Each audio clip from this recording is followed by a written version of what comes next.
Meus prezados irmãos, na festa de Pentecostes, todos nós somos convidados a pensarmos, a meditarmos no grande dom que recebemos, que é o Espírito Santo. O Espírito Santo, que é chamado pelos autores clássicos o grande desconhecido. Nós que não conhecemos bem o Espírito Santo. Muito falamos de nosso Senhor, mas pouco conhecemos a ação em nossa alma do Espírito de Deus.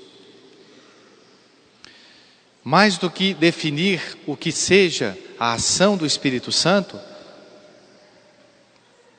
melhor ainda do que definir, do que discorrer sobre a ação do Espírito Santo na vida da igreja e na nossa alma, melhor do que isso é nós sermos dóceis e fazermos a vontade do Espírito de Deus. Recebemos no batismo a graça de sermos filhos de Deus. Recebemos no batismo também os dons, ou as virtudes, melhor dizendo, do teologais, a fé, a esperança e a caridade, que nos dão capacidade de acreditar, de crer, de confiar, de esperar e de amar a Deus. Mas é no sacramento da confirmação, no sacramento da crisma, quando nós recebemos de modo especialíssimo a profusão do Espírito Santo. Na nossa alma, no sacramento da confirmação, nos é confirmado aquilo que nós recebemos no batismo, mas recebemos ainda mais a plenitude do Espírito Santo. Então nós dizemos que o sacramento da confirmação, o sacramento da crisma, é um sacramento que confere a plenitude do Espírito Santo pela imposição das mãos do bispo com as palavras da consagração da fórmula do sacramento da confirmação. Se nos perguntássemos, o que é que estamos fazendo do Espírito Santo que recebemos no sacramento da crisma? Vamos pensar, com quantos anos tínhamos quando recebemos o sacramento da crisma? Talvez para alguns, poucos meses. O ano passado teve aqui mais de 80 jovens que receberam o sacramento da confirmação. Depois, há 2 anos atrás, depois há mais anos, quem sabe 5, 10, 15, 20, 30 anos. Mas o mesmo Espírito Santo que nós recebemos no sacramento da confirmação é exatamente o mesmo que receberam no cenáculo os apóstolos. E os apóstolos, recebendo, uma vez recebido o Espírito Santo, se tornaram testemunhas destemidas de nosso Senhor ressuscitado. Aqueles homens que eram tão rudes, aqueles 12 homens que eram analfabetos, muitos pescadores, homens simples, eles, depois daquele dia, depois daquele momento, eles se tornaram grandes apóstolos. E graças à ação desses 12 homens, é que nós estamos aqui, nesta igreja. Graças à ação daqueles 12 homens, é que nós recebemos o batismo. Graças à ação desses 12 homens, é que o Evangelho chegou no Novo Mundo, na América. Graças à ação desses 12 homens. Mas padre, quem veio para cá não foram os apóstolos. No século XVI, vieram para cá os jesuítas, os franciscanos. É verdade.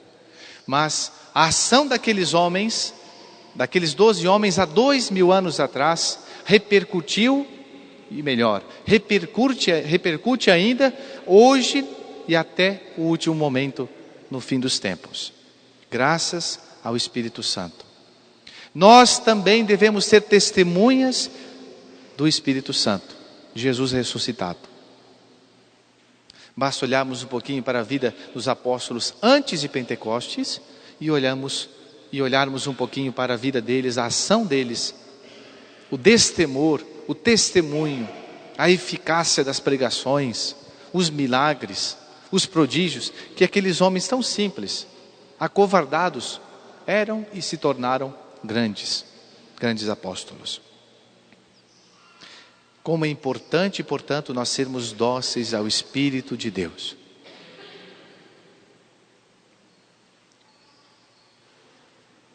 Nós podemos pensar muito bem que sem o Espírito Santo nós somos cristãos pelas metades. Nós nunca seremos autênticos cristãos se nós não agimos de acordo com as moções, com as iluminações, com o mover do Espírito Santo na nossa vida. Como age o Espírito Santo? O Espírito Santo ilumina a nossa inteligência. O Espírito Santo move a nossa vontade para que nós façamos o bem e evitemos o mal. É claro que não é de uma maneira mágica, mas é de uma maneira real que o Espírito Santo age. Mas é claro que o Espírito Santo, ele chega até a porta da nossa alma e quando se depara com a nossa vontade, ele aguarda o nosso consentimento, o nosso sim ou o nosso não. Quantas vezes nos vem ao pensamento, eu preciso mudar de vida, eu preciso fazer uma boa e santa confissão. Esse pensamento é uma iluminação do Espírito Santo, que muitas vezes me move a me lembrar do sacramento da misericórdia do Senhor. Me move a me lembrar que eu, na minha consciência pecaminosa, manchada, eu preciso mudar de vida. E daí nós podemos ter duas posições. Ou nós dizemos, de fato, eu preciso mudar de vida. Eis aqui os meus pecados, eis aqui as minhas misérias, eis aqui as minhas mazelas. Vou me confessar. Então eu me disponho para seguir aquela moção do Espírito Santo. A outra atitude é, eu tenho remorso de consciência, a minha consciência me reprova de alguma ação, me diz que aquilo não está bem, que não está certo, que eu preciso me confessar, mas daí vem a tentação do diabo, que é contrário ao Espírito Santo, que me diz, não vai, fica, espera um pouco mais, deixa para amanhã, deixa para quando chegar um padre idoso você se confessa, deixa para o último momento, você não vai morrer agora, olha como você está forte, bonito, vistoso. É o diabo, é o espírito do diabo que nos diz, não precisa se confessar agora, não tenha pressa, curta a sua vida primeiro, quando você estiver lá para os seus 70 anos, você muda de vida, você procura o padre. E aquela pessoa resiste, ou por uma certa conveniência, ele ame com o pecado, ou por vergonha, por temor, por respeito humano, e a pessoa deixa passar aquela luz que o Espírito Santo que Deus lhe deu, e não se confessa. Bom, Deus age assim, o Espírito Santo age na nossa vida dessa maneira. E eu poderia dar N exemplos de como o Espírito Santo quer mover-nos à santidade. Se nós pegamos, por exemplo, um santo, nós vemos na vida dos santos a ação do Espírito Santo. Simplesmente, o que é um cristão que não se santificou? E o que é um cristão que se tornou santo? Em poucas palavras, nós podemos dizer, um deixou-se mover, amoldar pelo Espírito Santo, outro não. E nós? Façamos um autoexame, começar de mim. Será que eu estou deixando-me mover pelas moções, pelos bons pensamentos, pelas iluminações que o Espírito Santo me dá? Ou eu estou extinguindo, no dizer das Escrituras, o Espírito de Deus? Quantas vezes o Espírito Santo nos lembra que nós temos que rezar, que nós temos que dobrar os joelhos no chão, que nós temos que fazer um jejum, que nós temos que vir mais à Santa Missa, que nós temos que na Santa Missa procurar rezarmos com fé, vencermos o sono, a apatia, a falta de coragem, de motivação, a falta de ânimo, o desânimo. Quantas vezes o Espírito Santo nos balança para isso e nós permanecemos na nossa inércia. E o padre, meus prezados irmãos, Pode ser o padre, pode ser o bispo, pode ser o papa, pode ser um profeta, pode ser um santo. Ele pode fazer um milagre aqui na frente do presbitério. Mas se a pessoa não aceita a ação do Espírito Santo na sua vida, zero à esquerda. De nada adianta. Porque a porta da nossa alma, que se chama vontade,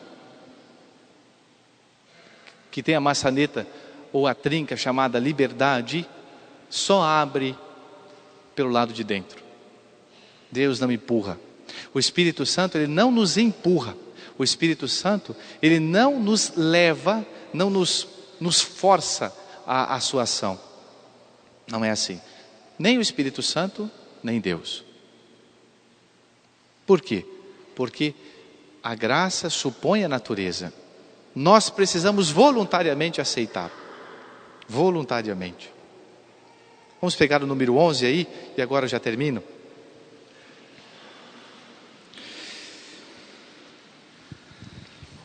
Essa é uma frase muito profunda, que Nosso Senhor falou, já perto já se despedindo. E Ele diz assim: se alguém me ama, guardará a minha palavra, e meu Pai o amará, e viremos a Ele, e nele faremos morada. Outra tradução: e nele faremos nossa mansão. Veja, se alguém me ama, guardará a minha palavra. Sinal de que nós amamos a Deus quando nós guardamos a sua palavra. Então, se eu não guardo a palavra, ou seja, se eu não deixo a palavra me transformar, não é de fora para dentro, é de dentro para fora, eu não amo a Deus. Meus prezados irmãos, e não amar a Deus cá entre nós. O ser mais digno de amor do universo é Deus. Se nós não amarmos, quem nós amaremos? Se alguém me ama, guardará a minha palavra, e meu Pai o amará, e viremos quem? Esse verbo está em que pessoa? Isso, viremos nós. Viremos nós, quem? O Pai, o Filho e o Espírito Santo. E nós viremos, como é que continua? E nele faremos nossa morada. Então, quando nós amamos a Deus, nós temos Deus morando em nós. Isso é magnífico, isso é esplêndido, isso é grande demais. Como dizia algum, isso é mega, isso é demais. Por quê? Porque nós temos Deus que é o Criador de todas as coisas, o Senhor de todas as coisas, potentíssimo, santíssimo, que mora dentro do nosso coração, na nossa alma. Aí nós nos tornamos sacrário da Santíssima Trindade. Que realidade estupenda.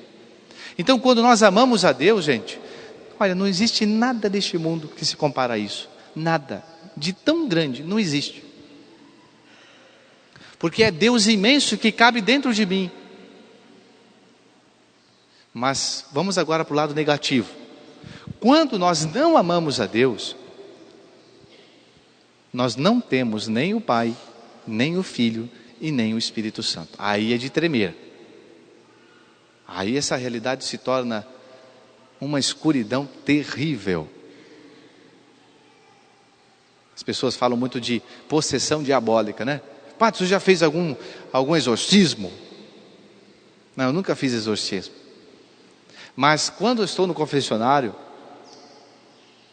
e quando a pessoa se confessa, a pessoa, com a graça de Deus, ela expulsa o diabo da sua vida. Porque quando nós não amamos a Deus, ou seja, quando nós amamos o pecado, nós estamos expulsando a Deus da nossa alma. E a nossa alma, de sacrário da Santíssima Trindade, desculpa o termo, se torna uma casa do diabo. E o diabo vem e faz o que ele quer. Só não caímos no chão, estribuchamos no chão. Mas o resto nós fazemos. são os pecados.